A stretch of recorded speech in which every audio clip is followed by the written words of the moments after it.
और एक बार प्रभु यीशु मसीह के महान और सामर्थ्य नाम से आज का आशीष और अनुग्रह का वचन भजन संहिता 139वें अध्याय और उसके 12वें वचन की ओर हम अपने ध्यान को आकर्षित करें। भजन संहिता 139वें अध्याय और वचन 12। तो भी अंधकार तुझसे न छिपाएगा, रात तो दिन के तुल्य प्रकाश देगी, क्योंकि तेरे लिए अंधियारा और उजियाला दोनों एक समान है।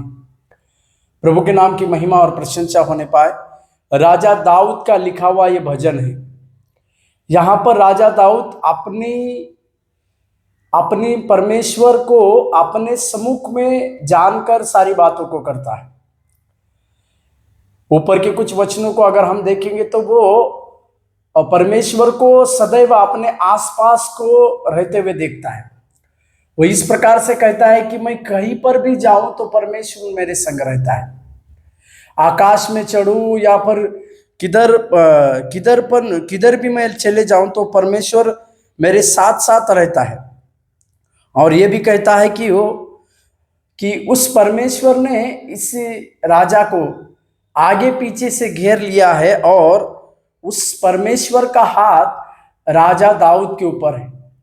ये ना केवल राजा दाऊद की कहानी है, पर हर एक व्यक्ति की ये कहानी है कि परमेश्वर की आत्मा से भागकर हम कहीं नहीं जा सकते। जहां कहीं जाए परमेश्वर की आत्मा है, क्योंकि वो सनातन परमेश्वर है, सारी जगहों पर रहने वाला परमेश्वर। हम उससे छुप नहीं सकते हैं, क्योंकि उसकी दृष्टि अच्छे बुरे और सारी बातों को निरंतर देखती है। इसे आज सवेरे के समय में हम समझ नहीं पाए। पर यहाँ पर राजा दाऊद आगे कहता है कि अगर वो किसी अंधियारे में छिप जाए जहां पर परमेश्वर की दृष्टि ना हो, इस प्रकार का सोच लेके अगर अंधियारे में छिप जाए तो वो कहता है कि वो अंधियारा परमेश्वर से छिप नहीं सकता है। क्योंकि हम जानते हैं प्रकाश और अंधियारा परमेश्वर ने अपने मुख के शब्दों के द्वारा बनाया है।